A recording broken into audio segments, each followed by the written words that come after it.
तो बच्चों अपना सेकेंड चैप्टर में अपना फर्स्ट पूरा कंप्लीट हो चुका था यूज डायमेंशनल एनालिसिस का। आज हम उसका सेकंड यूज पढ़ने वाले हैं। ठीक है, फर्स्ट यूज में हमने चेक द करेक्टनेस वाले क्वेश्चंस किए थे। सेकंड यूज क्या है? To change the numeric value of a physical quantity. हमारे पास एक फिजिकल क्वांटिटी होगी, उसकी न्यूमेरिक वैल्यू को हम वन यूनिट सिस्टम से अदर यूनिट सिस्टम में चेंज करेंगे। जैसे एमकेएस में सीजीएस में चेंज करना, सीजीएस से एमकेएस में चेंज करना, एमकेएस से एफपीएस में, मतलब तीन में से कोई भी दो सिस्टम। तीन कौन कौन से सिस्टम होते हैं? एमकेएस, सीजीएस और एफपीएस। इसमें से कोई भी दो सिस्टम एमकेएस सीजीएस लिए जा सकते हैं, सीजीएस एफपीएस लिए जा सकते हैं, एमकेएस एफपीएस लिया जा सकता है। तो आपको ये चेंज करना सीखना है वैल्यू को। जैसे आपसे बोला जाए 1 मीटर में कितने सेंटीमीटर होते हैं, तो आप फटाफट बता दोगे 100 सेंटीमीटर होते हैं। पर ये आया कैसे? 1 मीटर में 100 सेंटीमीटर होते हैं ना, पर ये आया कैसे है, ये आज हमें निकालना सिखाया जाएगा। ठीक है, तो इसको समझने से पहले आपको एक बात बता रहा हूं मैं, वो ध्यान से समझना कि जैसे कि 1 metre is equal to 100 centimetre होता है, ये आपको पता है। ठीक है, 1 kg इज इक्वल टू 1000 ग्राम होता है, ये आपको पता है। तो क्या होता है कि इन पूरी इक्वेशंस को हम एक कॉमन इक्वेशन की तरह बना सकते हैं। n1 u1 is equal to n2 u2। ठीक है, देखो 1 को तो मैंने n1 मान लिया, kg को मैंने u1 मान लिया, 1000 को मैंने n2 मान लिया और ग्राम को मैंने u2 मान लिया। तो ये किसी भी फिजिकल क्वांटिटी के लिए कॉमन इक्वेशन होती है। For any physical quantity n1 u1 is equal to n2 u2। और इस इक्वेशन में जो n1 है वो न्यूमेरिक वैल्यू होती है, numeric value in first unit system. दो यूनिट सिस्टम होते हैं। देखो अभी आपको यहां पर भी दो यूनिट सिस्टम दिख रहे हैं। देखो केजी एमकेएस, ग्राम सीजीएस। तो एमकेएस और सीजीएस में रिलेशन है। तो जो n1 है वो किसी पहले यूनिट सिस्टम की वैल्यू है। u1 होती है यूनिट। देखो केजी u1 यूनिट है इन फर्स्ट यूनिट सिस्टम। तो ये दोनों क्वांटिटी तो फर्स्ट यूनिट सिस्टम से रिलेटेड होती हैं। ये दोनों क्वांटिटी ये फर्स्ट यूनिट सिस्टम से रिलेटेड होती हैं। अब ये फर्स्ट यूनिट सिस्टम एमकेएस हो सकता है, सीजीएस हो सकता है या एफपीएस हो सकता है। n2 जो यहां पर है वो numeric value in second unit system है।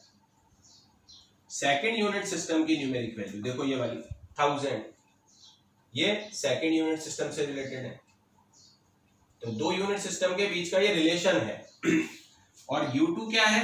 Unit in second unit system. तो ये बच्चों एक्चुअली है क्या? ये दो यूनिट सिस्टम के बीच का रिलेशन है। अब ये सीजीएस एमकेएस हो सकता है, एमकेएस सीजीएस हो सकता है, एमकेएस एफपीएस हो सकता है, कोई सा भी हो सकता है। ये रिलेशन किसी भी फिजिकल क्वांटिटी के लिए ये एक कॉमन इक्वेशन हमारी बन जाती है। क्वेश्चन नंबर 1 समझ गए कहानी? 1 metre is equal to 100 centimetre. तो उसी को मैंने एक कॉमन इक्वेशन में बना दिया, क्योंकि ये तो सिर्फ दो ही रिलेशन, ऐसे ना जाने कितने रिलेशन होते होंगे। तो इसको कॉमन अगर बात करें तो कोई भी रिलेशन हो क्या बनेगा? n1 u1 is equal to n2 u2। n1 और n2 तो न्यूमेरिक वैल्यू है। देखो दिख रहा है आपको, ये दोनों न्यूमेरिक वैल्यू मतलब ये डिजिट्स में होंगी। 1 2 3 4 कुछ भी हो सकती है। u1 u2 यूनिट्स हैं, जो कि आपको इक्वेशन में दिख ही रहा है। तो ये इक्वेशन हमें यहाँ पर एक कॉमन मिल जाती है। अब हम इससे थोड़ा सा और आगे चलें तो हम यहाँ पर u1 और u2 की वैल्यू डाल सकते हैं। कैसे डालेंगे? देखो, क्योंकि यूनिट्स जो होती है उनसे ही डायमेंशन बनती है। मैंने आपको पूरी डायमेंशंस बनाना सिखाया है। तो मैंने यहाँ पर ये मान लेता हूँ u1 जो है इसकी डायमेंशन ये आती है m1 की पावर a, l1 की पावर b, t1 की पावर c। भाई मैंने आपको जैसे बोला kg पर मीटर क्यूब, ये एक यूनिट है। क्या है ये? यूनिट। तो आप इसकी डायमेंशन बना सकते हो ना, m की पावर 1, L की पावर -3 T की पावर 0। तो यूनिट से यूनिट को देखते हुए हम उसकी एक डायमेंशन बना सकते हैं। तो मैंने इस यूनिट की डायमेंशन ये मान ली। यहां पर मैंने 111 क्यों लिखा है? क्योंकि ये किलोग्राम पर मीटर क्यूब की डायमेंशन अगर लिखूंगा तो 111 लिखना पड़ेगा। अगर यही मैं ग्राम पर सेंटीमीटर क्यूब की लिखूंगा तो डायमेंशन तो ऐसी ही आएगी। देखो m1 L-3 T 0। लेकिन ये अब किलोग्राम था और ये क्या है? ग्राम। तो किलोग्राम को मैंने m1 से शो किया है तो ग्राम को मुझे m2 से शो करना पड़ेगा। मीटर को मैंने L1 से शो किया है तो सेंटीमीटर को मुझे L2 से शो करना पड़ेगा। तो केवल इनमें डिफरेंस आएगा m1 L1। ये क्योंकि पहली यूनिट सिस्टम की यूनिट थी। ये किसकी थी? पहली यूनिट सिस्टम की यूनिट। और ये दूसरे यूनिट सिस्टम की यूनिट थी। तो दोनों यूनिट सिस्टम तो सेम है। देखो किलोग्राम ग्राम, किलोग्राम भी लेंथ होती है, वो सॉरी मास होता है, और ग्राम भी मास होता है। तो ये दोनों मास की यूनिट है। कभी ऐसा नहीं हो सकता कि एक मास की यूनिट को मैं एक वेलोसिटी की यूनिट के बराबर कर दूं। ऐसा कभी नहीं होगा। जो दो इक्वल हैं वो दोनों एक जैसी फिजिकल क्वांटिटी होती है।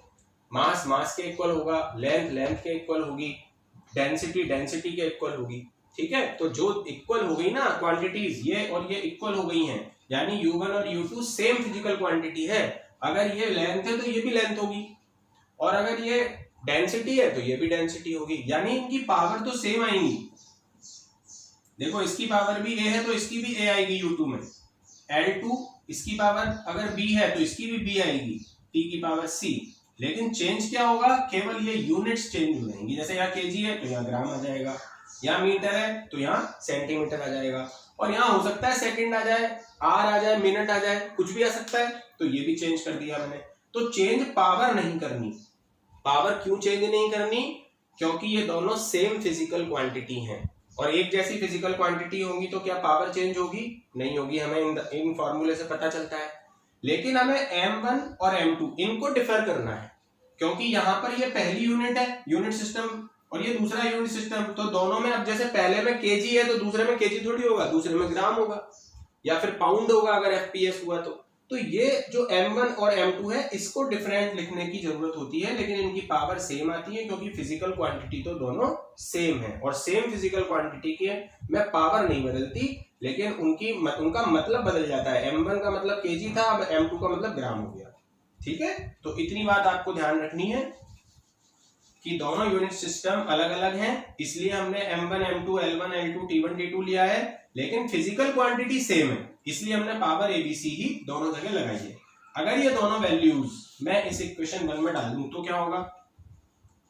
फ्रॉम इक्वेशन 1 N1 और U1 की जगह मैंने डाल दिया M1 की पावर A, L1 की पावर B, T1 की power C is equal to N2, U2 की जगह डाल दिया M2 की पावर A, L2 की पावर B, T2 की पावर C।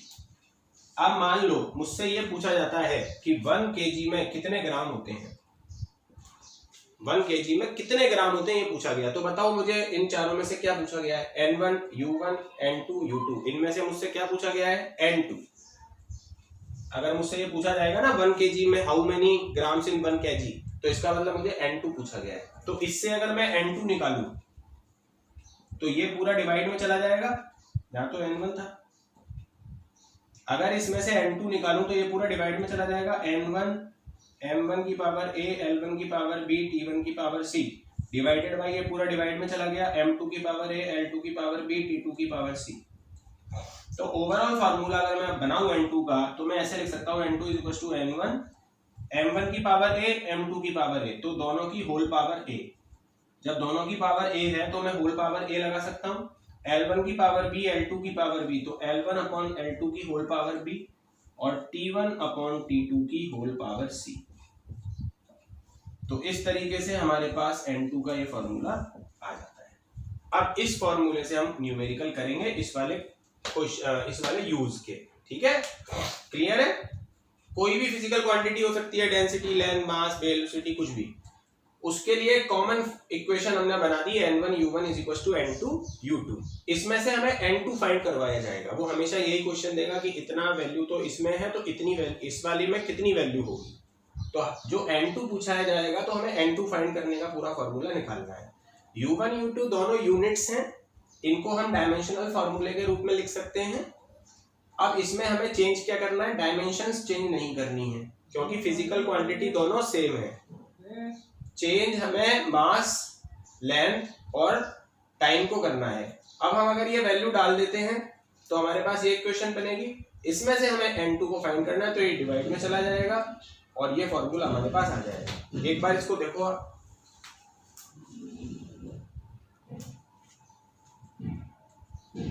तो बच्चों इससे अब आप न्यूमेरिकल्स कर सकते हो। मैं आपको न्यूमेरिकल करा रहा हूँ, ये आपने पूरा अच्छी तरीके से देख लिया। ये फॉर्मूला आपको लर्न हो जाना चाहिए। n2 is equal to n1 m1 upon m2 की whole power a, l1 upon l2 की होल पावर b और t1 अपॉन t2 की होल पावर c। अब मैं आपको इसका एक क्वेश्चन कराऊंगा, वो देखो कैसे। फर्स्ट क्वेश्चन कराता हूं मैं, इसी फॉर्मूले को कैसे अप्लाई किया जाता है वो मैं अब आपको सिखाऊंगा।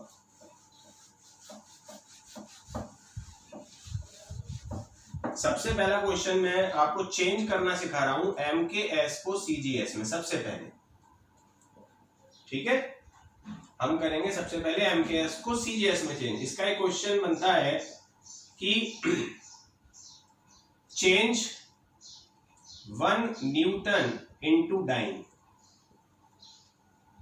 ठीक है, 1 न्यूटन को किसमें चेंज करना है आपको, डाइन में। और ये ध्यान रखना न्यूटन और डाइन दोनों ही फोर्स की यूनिट है। न्यूटन तो SI यूनिट है, SI मतलब MKS, SI unit of force. और जो डाइन है ये CGS यूनिट है फोर्स की। ये आपको वैसे पता होना चाहिए अब, क्योंकि हो सकता है ये क्वेश्चन में ना दे रखा हो, लेकिन अभी आपको बिगिनिंग में मैं बता रहा हूं। Newton is the SI unit of force and dyne is the CGS unit of force. दोनों फोर्स की यूनिट है, मतलब हमें MKS को CGS में चेंज करना है। ये सिखाया जा रहा है अब आपको MKS को CGS में कैसे चेंज करते हैं। ठीक है, तो सबसे पहले तो जो भी आपको क्वेश्चन दिया गया है उसमें एक फिजिकल क्वांटिटी दे रखी है। ठीक है, बताओ कौन सी, फोर्स। कौन सी क्वांटिटी की बात हो रही है, या फोर्स की। तो सबसे पहले डायमेंशंस लिख लो फोर्स की, डायमेंशंस ऑफ फोर्स। तो डायमेंशन फोर्स की लिखोगे m1 l1 t-2। ठीक है, सबसे पहला काम, जो भी क्वेश्चन में फिजिकल क्वांटिटी हमें समझ में आ गई उसकी डायमेंशन लिखो, ये फर्स्ट काम करना है। इसके बाद a, b और c लिखो। a m की पावर 1 है तो ये a होता है, l की जो पावर होती है वो b होता है, t की जो पावर होती है वो c होता है। तो इससे आपके पास ये abc आ जाएगा। abc आ जाने के बाद, जब आपके पास abc आ जाएगा तो इसके बाद अब आप यहां पर लिखोगे फर्स्ट यूनिट सिस्टम, यहां पर लिखोगे फर्स्ट यूनिट सिस्टम और यहां पे लिखोगे सेकंड यूनिट सिस्टम। ठीक है, फर्स्ट जो यूनिट सिस्टम होता है ये नोन होता है, जो गिवन होता है, नोन कह लो या गिवन कह लो। और ये वो होता है जो अननोन होता है या फाइंड करना होता है। हमें 2 यूनिट सिस्टम दे रखे होते हैं, एक देखो न्यूटन, एक डाइन। तो न्यूटन हमें गिवन है और डाइन में कितना होगा ये हमसे पूछा गया है। मतलब क्वेश्चन हमारा ये बना 1 newton is equal to how many dyne. तो ये तो गिवन में आ गया न्यूटन तो, और डाइन आ गया फाइंड आउट में। यानी कि फर्स्ट जो यूनिट सिस्टम है वो न्यूटन है, और न्यूटन कौन सा होता है, MKS या SI। तो MKS यहां लिख लो ब्रैकेट में, जो गिवन है वो MKS। समझ में आ गया, यहां से आपको कुछ चीजें ऑटोमेटिकली समझ में आ जाएंगी। पहली बात तो ये समझ में आ जाएगी कि फिजिकल क्वांटिटी कौन सी है, उसका डायमेंशन लिखो, उसमें ABC लिखो। दूसरी बात आपको ये समझ में आएगी कि फर्स्ट यूनिट सिस्टम जो गिवन है वो कौन सा है, वो यहाँ लिख लो। हो सकता है गिवन में CGS भी हो, FPS भी हो, जो गिवन होगा उसको यहाँ लिखना है। ये मत करना कि MKS ही लिखो हमेशा, यहाँ पे जो भी गिवन होता है वो यहाँ पे आएगा, और जो फाइंड आउट वाला है CGS वो यहाँ सेकंड नंबर पे आ जाएगा। तो ऐसा एक कॉलम बना लो, first unit system, second unit system. First unit system में वो लिखो जो नोन है, और सेकंड में वो लिखो जो अननोन है। अब इसमें आप m1 यहाँ पे लिखो, l1 यहाँ t1 और n1, ये 4 वैल्यूज यहाँ पे लिखनी है, और यही 4 वैल्यूज 2 लगा के m2 l2 t2 और n2, ये 4 वैल्यूज यहाँ पे लिखी जाती है। अब अगर मैं MKS सिस्टम की बात करूं तो इसकी फुल फॉर्म होती है मीटर किलोग्राम सेकंड। तो मास m मतलब मास, तो मास इसमें किलोग्राम होता है, तो 1 किलोग्राम लिख लो, ये हमेशा फिक्स रहेगा। अगर MKS सिस्टम है तो M1 कितना होगा 1 किलोग्राम, या 1 ही आएगा, 1 के अलावा कुछ नहीं आएगा कभी भी किसी भी क्वेश्चन में, ये बिल्कुल फिक्स बन रहेगा। L1 मीटर, तो मीटर 1 मीटर लिख लो। टाइम सेकंड है इस सिस्टम में, 1 सेकंड लिख लो। और N1 होता है बच्चों ये जो इसके साथ दिया गया होता है, आपको बताइए N1 U1 is equal to N2 U2, तो N1 है 1। हो सकता है यहाँ पे पूछता 5 न्यूटन में कितने डाइन होते हैं, आपसे ये पूछता 5 न्यूटन में कितने डाइन होते हैं, तो N1 5 हो जाता। तो N1 वो वैल्यू है जो न्यूटन के साथ यहाँ पे लगी हुई है, तो इस वैल्यू को भी मैंने यहाँ लिख लिया। ये सब गिवन में आ गया। फर्स्ट यूनिट सिस्टम है MKS, MKS में होता है मीटर किलोग्राम सेकंड, तो किलोग्राम मास हो गया, मीटर लेंथ हो गई, सेकंड टाइम हो गया, और जो वैल्यू न्यूटन के साथ चिपकी हुई है वो हो गया N1। इसी तरीके से अब आप बताओ M2 कितना होगा CGS में, M2 मतलब मास, CGS में मास ग्राम होता है, इसके आगे भी 1 लगा देना, 1 ग्राम। लेंथ सेंटीमीटर, 1 सेंटीमीटर, ये CGS की बात हो रही है इसलिए, और टाइम 1 सेकेंड, और N2 हमें फाइंड करना है। दिख रहा है आपको डाइन में कितना होगा ये फाइंड करना है, तो N2 हमें यहां पर फाइंड करना है। तो इतना हो जाने के बाद ये समझ में आ गया, ये कॉलम बनाना बहुत जरूरी है, ABC फाइंड करना बहुत जरूरी है। इसके बाद हम फॉर्मूला लगा के इसको सॉल्व कर लेते हैं। अब फॉर्मूला आपको बताइए, N2 is equal to N1 M1 upon M2 की whole power A, L1 upon L2 की whole power B, T1 upon T2 की होल पावर C। इसमें वैल्यू अब जो हमारे पास सारी वैल्यूज आ चुकी हैं वो पुट कर देंगे। N1 है 1, N1 की जगह 1 लगा देंगे, ठीक है। M1 है 1 kg, ये हमेशा 1 ही रहेगा, ऐसा मत सोचना ये 1 है तो ये भी 1 है, ऐसा नहीं है, ये तो कुछ भी हो सकता है, 5, 6, 8 कुछ भी, पर यहाँ पे तो हमेशा 1 ही लेना है आपको। इस जगह पर हमेशा 1 आएगा, इस जगह पर वो आएगा जो दे रखा है, गिवन क्वेश्चन के अंदर जो दे रखा है, और इधर हमेशा 1 आएगा, इधर भी हमेशा 1 आएगा। लेकिन ये MKS है तो फिर किलोग्राम मीटर सेकंड आएगा, CGS होगा तो ग्राम सेंटीमीटर सेकंड आएगा, और FPS होगा तो पाउंड फुट और सेकंड आएगा। तो 1 kg डिवाइडेड बाई M2 की जगह लिख दिया 1 ग्राम, पावर A कितना है 1, L1 अपॉन L2, L1 है 1 मीटर, L2 है 1 centimetre, 1 metre upon 1 centimetre power 1, B1 है इसलिए, फिर 1 second upon 1 second power C कितना है -2। तो इस तरीके से हम सारी वैल्यूज को अरेंज कर देंगे। N2 इज इक्वल टू, अब 1 kg को 1000 ग्राम लिख देना, 1 kg में 1000 ग्राम होते हैं तो आपको ऑटोमेटिकली पता है, अपॉन 1 ग्राम पावर 1 मीटर को 100 सेंटीमीटर लिख देना, अपॉन 1 सेंटीमीटर पावर 1 सेकंड से 1 सेकंड कट हो जाएगा 1, और 1 की कुछ भी पावर हो 1 ही होता है, याद रखना। 1 सेकंड से 1 सेकंड कट हो जाएगा, 1 की पावर कुछ भी हो, -2, +2, 3, -5, 0, कुछ भी पावर हो 1 होगा। तो 1 को तो यहाँ पे कट होने के बाद यहाँ हमेशा 1 ही आएगा। अब देखो ये ग्राम से ग्राम कट हो गया, सेंटीमीटर से सेंटीमीटर, इसलिए हमने किलोग्राम को ग्राम में चेंज किया था, मीटर को सेंटीमीटर में, ताकि ये कट हो जाए। कट होने के बाद ये हो गया 1000 इंटू ये हो गया 100, तो टोटल हो गया 10⁵। टोटल कितना हो गया 10⁵।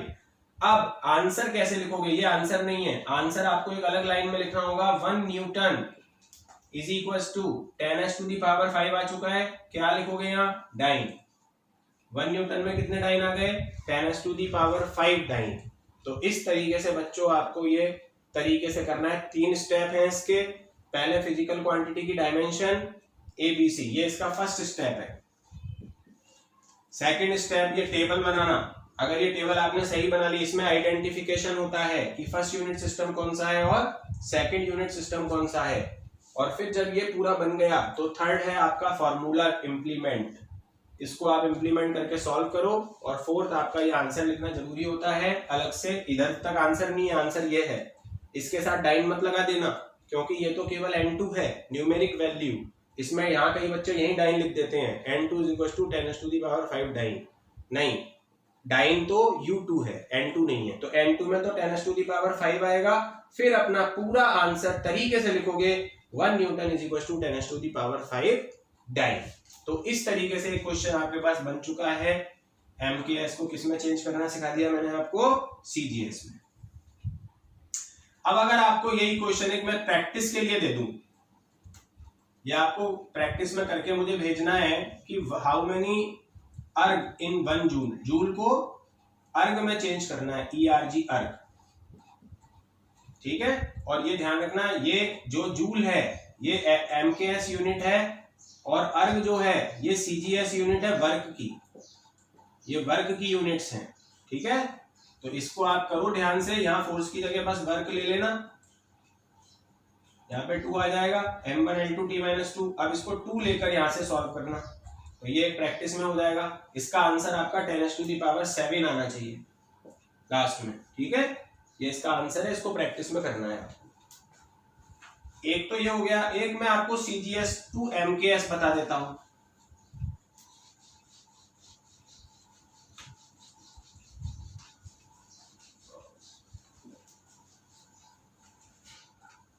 एक मैं आपको बताता हूं CGS to MKS, उसका क्वेश्चन कैसे बनता है वो देखते हैं।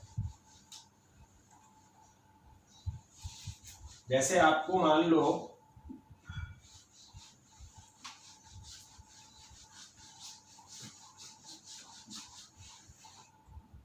आपको, अब मैं CGS to MKS चेंज करके बता रहा हूं। आपको क्वेश्चन दिया गया है कि जो कैपिटल G होता है ये ग्रेविटेशनल कांस्टेंट होता है, इसकी CGS में वैल्यू दे रखी है 6.67 इंटू 10⁻⁻8, और यूनिट भी दे रखी है डाइन सेंटीमीटर स्क्वायर पर ग्राम स्क्वायर, और आपको इसे MKS में चेंज करना है, ठीक है। G मतलब ग्रेविटेशनल कांस्टेंट, हम इसे टेबल में पढ़ चुके हैं।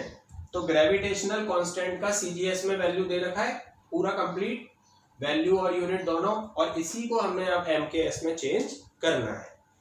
तो अपन वही 4 स्टेप में करेंगे ये काम। पहला स्टेप क्या था हमारा, फिजिकल क्वांटिटी। फिजिकल क्वांटिटी कौन सी है, G, तो dimension of G, dimension of G की डायमेंशन होती है m-1 L3T-2, टॉप 10 में मिल जाएगी आपको। कहाँ मिल जाएगी, टॉप 10 में। टॉप 10 को लर्न करना बहुत जरूरी है, क्योंकि मोस्टली न्यूमेरिकल उसी से हो जाएंगे आपके।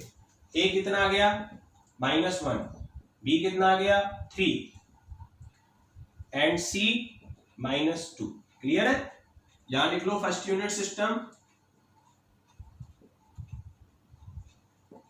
और यहां लिख लो सेकंड यूनिट सिस्टम।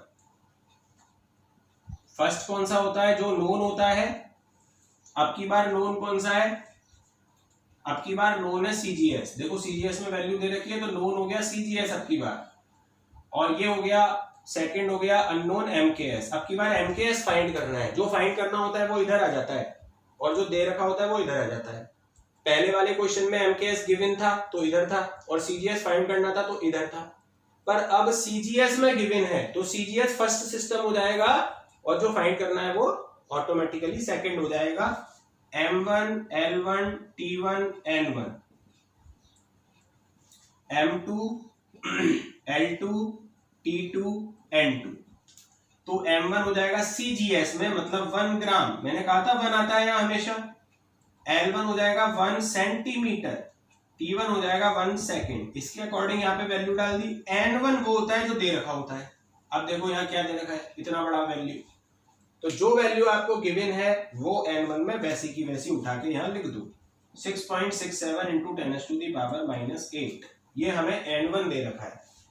अब आ जाओ MKS सिस्टम में। मास होता है किलोग्राम, मास किलोग्राम लिख दो, लेंथ होती है मीटर, टाइम होता है सेकेंड, और N2 हमें फाइंड करना होता है।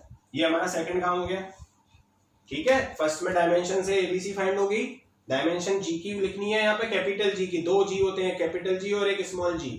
कैपिटल G तो ग्रेविटेशनल कांस्टेंट होता है, और स्मॉल G होता है एक्सीलरेशन ड्यू टू ग्रेविटी। तो दोनों की यूनिट अलग अलग होती है, ध्यान रखना। इसकी तो लिखी दी है, स्मॉल G की वही होती है जो एक्सीलरेशन की होती है। तो ये कैपिटल जी के लिए मैंने पूरा सेट कर दिया। फर्स्ट यूनिट यहाँ पे यूनिट सिस्टम सीजीएस है जो गिवन है, सेकंड एमकेएस है। अब हमें N2 के लिए थर्ड नंबर पर ये फॉर्मूला लगाना है, ठीक है। तो N2 इज इक्वल टू, पहले N1 की वैल्यू 6.67 इंटू 10⁻⁻⁸, ये लिख दी मैंने N1 की वैल्यू। अब M1 जो ऊपर वाली वैल्यू है वो ग्राम हो जाएगी और नीचे वाली किलोग्राम हो जाएगी। उल्टा हो गया ना मामला, 1 ग्राम अपॉन 1 किलोग्राम पावर ए पावर कितनी है -1। L1 हो जाएगा 1 सेंटीमीटर और L2 हो जाएगा 1 metre. 1 centimetre upon 1 metre power B कितना हो जाएगा 3, और यहां पर 1 सेकेंड अपॉन 1 सेकेंड जो कि 1 हो जाएगा, और 1 की कोई सी भी पावर हो तो यहाँ पे 1 ही आएगा, ठीक है। T1 अपॉन T2 तो यहाँ पर 1 ही आएगा क्योंकि ये भी सेकेंड है और ये भी सेकेंड है। अब इसको सॉल्व करो। N2 is equal to 6.67 into 10⁻⁻⁸, 1 gram upon 1 kilogram को अब अपॉन में है तो अपॉन में 1000 ग्राम आएगा, पावर -1।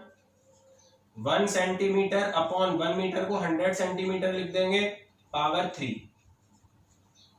ठीक है।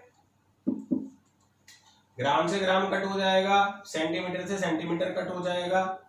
N2 6.67 इंटू 10⁻⁻⁸, 1 अपॉन ये देखो 1000 को 10⁻³ लिख सकते हैं।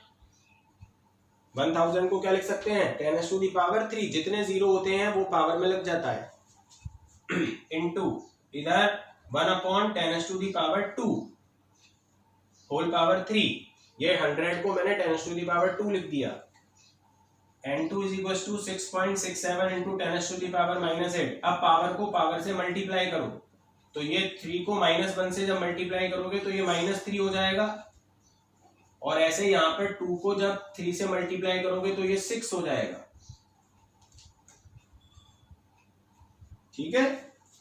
तो ऐसा हो जाने के बाद अब जो बचेगा फाइनल में वो देखो,